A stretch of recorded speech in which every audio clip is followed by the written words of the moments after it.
I dreamt of driving a huge, black, elegant car. I was thinking of how easy it was to drive that car in spite of being how big the car was. The feeling I had in the dream was a feeling of relaxation and joy. I was astonished over how easy it was to drive. I enjoyed the dream. Often I heard dreaming of cars is a picture of one's ministry. What do you say? Well, it can be, and as I said earlier, sometimes it also speaks about what work you do.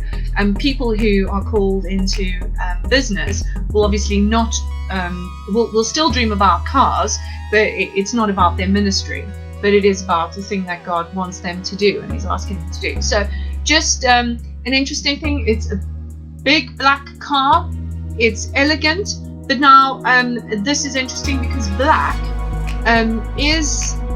has two connotations to it. So black isn't just evil and stuff that is sinful or death, but black can actually speak about mystery. So if you have a dream about something black and you think, I dreamt about something black, but I had a positive connotation in my dream and the context felt good, then it's not necessarily talking about something bad, but I could be talking about mystery. So Anitha, I feel possibly you do have a ministry, because it's you feel in your context that's what you're asking about, one's ministry. So I suspect that there is a ministry, and the car is big and elegant, so it feels like it's luxurious and it has lots of room for other people to fit into it, and you're not finding it difficult to steer this ministry or do this ministry. You actually find it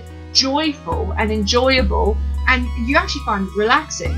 So it's a dream about how you engage and your type of ministry, which could be a bit different to what other people have. So and it's joyful to you, and it's large enough to carry others. So I hope that helps, and I hope that helps you understand the context of that dream. But context is always important in dreams. So if you were happy in the dream, how did you feel? If the dream felt dark and difficult, then the black might have a different connotation. If it was difficult to steer, it would have a different connotation. So that's always important, right? So I just want to add something in on the end of that one. Good. All right, Go. Yeah, it's that's the interpretation, and it's quite an interesting because it's just a picture of a thing. There's not much of a progression from this to that to that. So it's the question then becomes, well, what's the implication of that, right? God's given you this dream because He wants to show you something, but what does He want your response to be about that? Do you know what that ministry is? Do you go like, yeah, I know what that is. That's this thing I'm doing right now. So if it is that, and you do know what it is, then it would be like, okay, where do you want me to take this? What do you want me to do with it, God? Is there somewhere I need to go? Is there something I need to pick up? There's something I need to include in this joyful, luxurious, relaxing experience. If you don't know what it is, it's like, what is this? How am I going to find this thing, God? Like, what are you trying to show me? What should I be looking for? Often dreams, or if you don't know, dreams orient you towards a possibility that God's drawing you into. And so then in the next case, if you just say that, okay, show me what this is, within a couple of weeks, you'll go, oh, okay. You'll get involved with a conversation, and then you'll, like about 6 hours later, you'll go, oh yeah, that relates back to that dream. I've lost count of the number of times that's happened with us. That's right? happened a lot. Sometimes the Holy Spirit will bring back to memory a dream where you've had that thing, and then He'll highlight it. And this is what I love about the Holy Spirit. He's always there, and He always is so keen to talk to us and show us the things on His heart. So I'll definitely, dreams have been coming back to me recently, and I'm like, thank goodness I wrote that down and I stewarded that correctly, because wow, that's what that means. Yeah. And there's always layers, and it will always come back. Should we do the second dream? Yep. So just to add a bit of cultural context to minibus taxis in South Africa, a friend and I always used to catch a minibus taxi from where she was in her house to everywhere. They come around often. They're a real cultural element in South Africa. They're part of everyday life. And and so they're quite an interesting element in a dream. So if I read Renee's dream art, would you mind giving us what you think it is? Yeah, sure. So in my dream, says Renee, there were two vehicles, a bus and a minibus taxi. I was on board the bus. On this bus, the driver and the passengers were laughing at me because of something I had said. Then, in my humiliation, I got off the bus, and the word came to me in the dream was mockers. As I sat at the bus stop waiting for another bus, a taxi, which is the minibus taxi, pulled up, and the driver of the taxi was my former pastor. She does mention her former pastor, but I'm just going to leave it out because it's probably good to remain anonymous on stuff like that. And when I got up on board this taxi, people flocked, and then suddenly it was too full to overflow. So I assumed that she couldn't get on the bus at that time. Renee, I think you probably couldn't get on the taxi because there was too many people that had flocked to it, and it was full to overflow. And you were mentioned that there were people that had left the church, and it was old people that had left the church. So I assume you don't get onto that taxi. You're welcome to say if I'm on the right track here. Then there was a second taxi that pulled up, but there were many teenagers on board.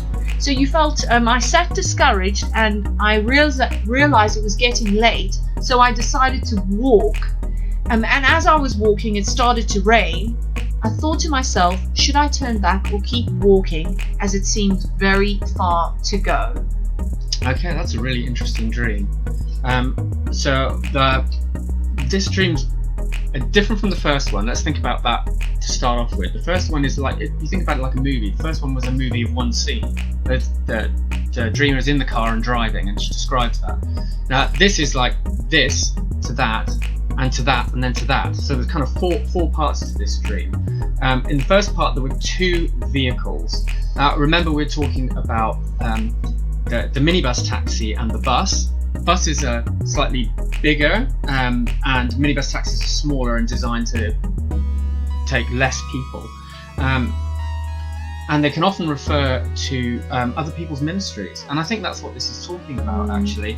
I think it's talking about some negative experiences of being in church fellowships.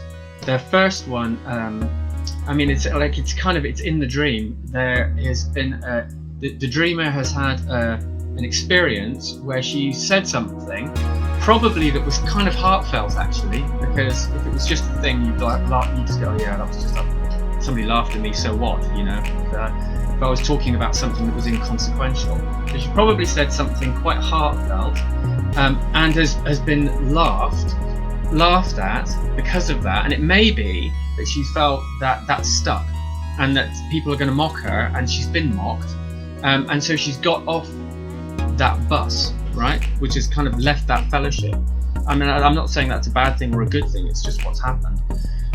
Then another taxi has pulled up, and it was her former pastor. So she got to board the taxi, but it was full to overflowing. So it feels like there's no room to be heard in this taxi, or to even find a seat, like to take your place in this taxi. So it felt like she's kind of being squeezed out. There's just no room for me. So she hasn't got on board of that one, right? The people flocked. It was full to overflow. The people ran toward the bus, but people had left the church, and it was the older generation. So she hasn't got on board with them and the former pastor. Then there was a second taxi that pulled up. So again, this is talking about another spiritual fellowship that she's been looking like, well, maybe I should join this one. But there were so many teens on board. So there's a cultural dissonance where it's like, well, this is like a young person's church, and I just don't. Hey, I'm not feeling called into this church. I don't feel like I can give or get what I am called to in this place. And so all of these experiences have left the feeling like, well, I'm just going to have to walk. And walking often talks about, we talk about our walk with the Lord, right? It's a fundamental Christian metaphor. So she's having to walk by herself, which is like, well, so this dreamer may not be in an official church fellowship at the moment, but is walking with God. But it feels quite difficult because she's asking. It's like, this just seems like such a long way to go, and it's like it's really hard work. And it started raining. Now, raining can be a good thing or a bad thing, right? Do you want to talk about that? Oh yeah, no, I mean, I interpreted a dream of somebody who had dreamt it was raining, and actually the connotation of rain is very important, because rain is actually a blessing. In the Bible and in the Middle East, rain is actually a blessing. And if we think about the drought that happened in South Africa recently, when the rain came, it was a blessing. So maybe you perceive that it's difficult, you're getting wet, but I wonder if God's saying, I am blessing you in your walk. The rain is coming on you, but He is blessing you in your walk. And just remember, He never leaves or forsakes you. So He is with you in your walk, and not to feel discouraged. I don't know if that helps, Renee, or if that rings true. You're welcome to say if that witnesses. And yeah. But I think it's a dream, and you can get these dreams. I've had like a lot of dreams which have been about difficulties in my experience, but there's a note of hope in it, and God's saying something that's quite hopeful about it. And that's how I would read this dream. Like that interpretation of yours of rain is saying, keep walking. God's blessing you in your walk. It feels difficult, but it's the thing He has for you right now. If He has another bus or a taxi or something else which comes along, or even maybe an aeroplane will land and you'll get on it, or a helicopter will arrive for you, you can always have another dream which can tell you about these things.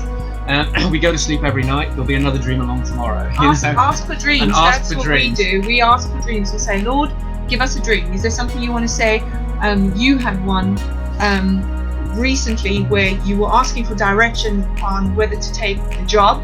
Yeah. And God sent you a dream after 3 nights, and it was clear what God was saying. That's a whole story. Ask for dreams. We'll talk about that. Yeah. But you know what I love is now Mona Smith has sent us a dream where the taxi, the minibus taxi, has a different connotation, and I love this dream because it's so positive. All right, okay. Renee says, "Well, thank you, spot on." I'm so glad, Renee. Yeah, Blessings I'm to really you. Glad. Blessings to you. Okay, I'm going to read this one out. Yes. Yeah. So this is from Mona. Thanks, Mona. You dreamt you were standing on the sidewalk in front of my previous front door neighbor's gate, right? My previous front neighbor's gate, and you were waiting. I turned around and said to myself, I must move away from his gate, as he is up to nonsense. I moved to his neighbour's gate, so I assume that's like another one down. I then saw this dirty water in front of the gate, but more in the street. The water was trying to pull me in, but I kept on pulling myself away from it. As I kept on pulling myself away from this dirty, green, sluggish water, it struck me that I saw this before and tried to remember where and when. Then a white minibus appeared and stopped in front of me, and I realised I was actually waiting for the minibus. I got on the minibus and saw that it was this was big on the inside, more like a train compartment, and there was no place to sit, so I stood in the minibus. I realised as we pulled away that I had no money to pay. The driver, whom I couldn't see, never even asked me for money. I was searching in my mind the whole trip how I was going to pay. So do you want to talk about it? It's a fantastic dream. So you know your neighbour's up to no good. Who's your neighbour? It could be your neighbour. It could be other people in your life who you're relating to, people from your church, people from your community. So there's somebody, and they are up to no good. They're up to no nonsense. They're up to nonsense. So you see dirty water. Now often water is about mixture. So flowing water is good, like John said earlier, it's about the spirit, but dirty, green, sluggish water has got mud in it, and often green means that water is infected. So green could mean that there's bacteria in it, it's not flowing. It's usually green water is standing water that's been left there too long, and it definitely breeds very bad stuff. So you feel this water's trying to pull you in, and but you resisting it. You know there's something of mixture that these people are trying to pull you into, and you're like, no, I'm not going to get pulled into this. And just then actually, what I found interesting is it struck you that you tried to remember that you'd seen this before, and you were trying to remember it. So it speaks about your prophetic nature. You have a prophetic sense of stuff, and so that's really important. Is that God speaks to you prophetically, and you knew that this thing was trying to pull you in, and He'd given you a sense of it before. Then a white minibus appeared and stopped right in front of you. So now, I mean, I love this. My sense is that it is a spiritual conduit. I don't know, it could be a ministry that's picked you up, but I feel it's a ministry that God has blessed and really, really brought your way. And this, you don't even have to look for it. It just comes, and it's right in front of you, and God's bringing it, and He's bringing it to come and rescue you from a situation where you could get influenced in a negative way, and He doesn't want that. And the reason you can't see the driver is because I believe it's either an angel, it could be Jesus, it is some spiritual being that has come to rescue you and make sure you get taken out of a situation He does not want you to pay in. And the most interesting thing is you do not have to pay any money. You're wondering, oh, do I have to pay? But I really believe that God is saying, no, you don't have to pay. I'm actually getting you from the place where you are to the place where I'm taking to you to in your destiny on this minibus. And interesting, the minibus is white. Now, I know a lot of minibuses are white, but I feel that this is a righteous vehicle. This is a vehicle God sent to get you out of a difficult situation, and I believe it's angelic help, and it could be in the form of a ministry, maybe a small ministry of people helping you get out of a very difficult situation. So Mona, I hope that helps you. I'm not sure if you're with us, but if that witnesses, you can put on the comments later if that has helped you, and if it witnesses with you. I just had a little couple of thoughts on the end of that. Brilliant. I mean, that's a really good interpretation. I also think that again, it's kind of an implication of this. You're on this minibus, which is bigger on the inside than it is on the outside. So that might refer to, like, if you know what it's like when you go to, like, say you go to a new house group, and it just looks like it's like maybe it's 4 or 5 people, and they're not like big shots in a church or anything like that. You just think, oh, it's a house group, I'll see how it goes, and you find that they're really spiritually mature, right? And it's a lot bigger on the inside when you experience it than it looks on the outside. So there's a sense of it about that whatever this situation is, whether it's a spiritual conduit or whether it's a small fellowship, it's like it's more mature and it's spiritually bigger than it looks from the outside. But there's also a sense of this about it's unusual, right, for a minibus not to have seats. That is an unusual dream element, right? So you're worrying about how you're going to pay for this, what it's going to cost you, and it's not going to cost you anything, but you do have to stand, right? So it's not going to cost you anything, but the message is you've got to stand, which is having stood, then stand. It's like you've got to, and when you stand for something, there's something in your life you've got to go, no, this is what God's called me to, this is where He wants me, this is the right thing to do in this situation, I'm going to stand for it. And that's what you have, that's the cost in a way of you being on this minibus. Yeah, right? That's good. You're good at this. Thanks. So are you. Okay, let's go. Hannah's Hope. Yeah, so I'll read this out. Hannah's Hope, I don't know if Hannah is your name, but I'll just call you Hannah because that's what your name on the group is. Says that she's had a whole lot of different dreams, and they're about different modes of transport that she's really struggling with. So in the bike one, she says she's riding a bike home from a friend. The bike becomes more and more difficult to get going. She's working hard, and then eventually she stops and realizes that both her tires are flat. Now, the tires flat was a question earlier on with somebody had posted, so it'd be lovely you deal with that one. And then the train one, it's a different dream, but it's a very similar sense of what's going on. In the train one, I leave work and queue for a train.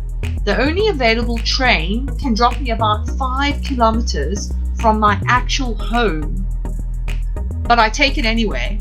I ask various people if they can lift me from my station to my house. None can. I try to phone my dad to fetch me. My phone dies. I ask to borrow a phone. It does not get through. And so that's the one about a train. So this is, God is clearly speaking to you in these dreams. Then in the one about the car, she drives her car into town where she parks up. I go shopping in a mall, and when I come out, my car has been stolen. I realize this after frantically searching for my car for hours. And now this is quite important, Hannah, because you're saying your dreams are ongoing week after weeks. And so I feel that God really is speaking to you in these dreams, and he deeply cares about helping you understand what he's saying. So shall you get going on that one? Yeah, I'll get going on that one. Again, you think about what it would be like if you experience this in real life. It's pretty tough stuff, right? So let's try and understand what it might mean, right? So the first one about the bike. I'm riding a bike home from a friend. So it's that sense of trying to get home, right? Now home, and it's a personal thing. So it's from a friend. I'm trying to get home, and the bike becomes more and more difficult to get going. I'm working so hard. Home often as a destination can talk about a heavenly home, or getting to kind of the next thing that God has for you. If you're going home, it's I have a ministry, it's my home, it's kind of who I am, it's what I do. So you're trying to get to that sense of home on a bike, which we've said is a very kind of, it's a personal effort. And you think about a bike, we were riding just our bikes yesterday. It's like you go step, step, step, step, step. It goes round and round. It's your legs. You put in quite a lot of effort in to making this thing going. But it becomes more and more difficult, and you realise both the tyres are flat. Now, tyres are interesting. We have a phrase, right? When we talk about an idea that we have and whether it'll work in real life, we talk about, well, that's where the rubber meets the road, right? And a tyre is where the rubber meets the road. So tyres are often about traction and the ability of a thing to move forward, but they're inflated. So it's got that part of it as well. The inflation is air, which is spirit and breath, pneuma as the Greek calls it, right? And we also have a phrase that goes around the church saying, the grace has run out for this thing, right? I've got no energy left. I've got no grace from God. I've got no spirit, no pneuma, no breath left to keep going with this thing. And so there's all that sense of you're trying to do something in this, which is a lot of hard work anyway, and it's just got harder and harder because the spiritual resource of either your own spirit or the Spirit of God is not in it where it meets reality, where the rubber hits the road. So that's kind of what that first one means. The train, I leave work and queue for a train. So work can often talk about spiritual business or business. So you might have stepped out of a work. It could be a job or it could be a ministry even. And you're waiting for a train. So you're waiting for another church or something to come along. But the only one can take you 5 kilometers from your home. So it's a bit like that other dream about the first one. It's like this is not really the right, where the taxis were overstuffed. It's a similar kind of metaphor. It's saying this is not the right train for me. It's not really going to take me where I know I should be going. But it's a train, and 5 kilometers is quite a long way from your home and from where you're going, right? Not being able to phone, and often a phone, especially if it's a mobile phone, is communication which goes through the air. So it talks about spiritual communication, and not being able to get through is like, I'm praying about this thing, but I'm just not getting any answers. I can't seem to get through to God. I can't seem to reach him. There's nothing coming back. I don't understand why. I try and get somebody else to pray for me. Can you use your phone? Please, can you pray for me about this subject? But that doesn't seem to work either, and you can't get an answer, and the phone so the phone dies, right? Yeah, so can I just pop in just really quickly? Usually when I have a dream about a phone and trying to get hold of my dad, I had one of these recently, and in the dream I was really just, at that time I really just couldn't hear what God was wanting me to do or where he was wanting me to go. And I realized that after a period that I'd actually been perceiving what God was saying through fear or desire. So I wanted God to say a certain thing, but I was fearful he would say another thing. And so it's really important in these dreams that you can ask for clarity and say, look, God, am I missing something? Is there something I'm afraid of that I can't see, something that you want to show me? And we are running out of time, so I don't know, we've got a few more dreams to interpret. I don't know if you want us to go on, or if we should I don't know if you want to continue. We'll continue another 5 minutes or so, but yeah, so I'm not sure. So let's just wrap this one up, right? So all of those speak about not being able to get where you're going for different reasons, right? And that's what it's talking about. I'll leave out the last bit because it talks about a similar thing, but like a stolen car. Like if it comes to anything getting stolen, the devil comes to steal, kill, and destroy. So you know that there's something going on with the enemy there. But again, having parked something is you've stopped it moving. It's the same kind of like having got out of something. It's stopped. It's not moving, right? So what should she do? What should she do? Because she says, help. Help. Now this is where you have an interpretation and then you have an implication, right? And I think the implication of this is that all of this is all talking about things you're doing to move forward, not really getting you where you're going, things you're intending to do. So I'm thinking about joining a church, I'm thinking about riding a bicycle, that's my own efforts. You said you prayed about, well, you haven't, you said the dream says you prayed about it because of the phone, right?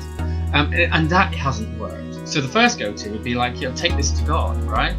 But you already done that and nothing's come back. And we know what that's like because we've been in that situation in our lives where you've got a dominant issue that you're trying to move forward on, nothing seems to happen. And there's a kind of a principle that often God doesn't want to talk to us about the thing we really want him to. He wants to talk to us about something else. And so that would be like, for me, that would be the advice. Have we gone off? No, we're still on. No, we're still on. Right. That would be the implication here, is stop trying to travel and just sit before God, but without asking him about this thing you're trying to move forward in, and let him come to you. Sometimes we have to let the means come to us and just sit and wait. So I'd say pursue an intimacy with God just in this time for himself, and not about this thing which is dominating your dream life, because you say it keeps coming up over and over. What I'd like to do just really quickly is I like Jennifer Gallard said, I had a dream about a big 4x4 with a canopy parked in front of a big forest of trees. I asked, what does this mean? And I heard, I will supply the means for you to do what I need you to do. Yes, that's a really good dream. A 4x4 is an off-roader. It's somewhere that can take you off the beaten track.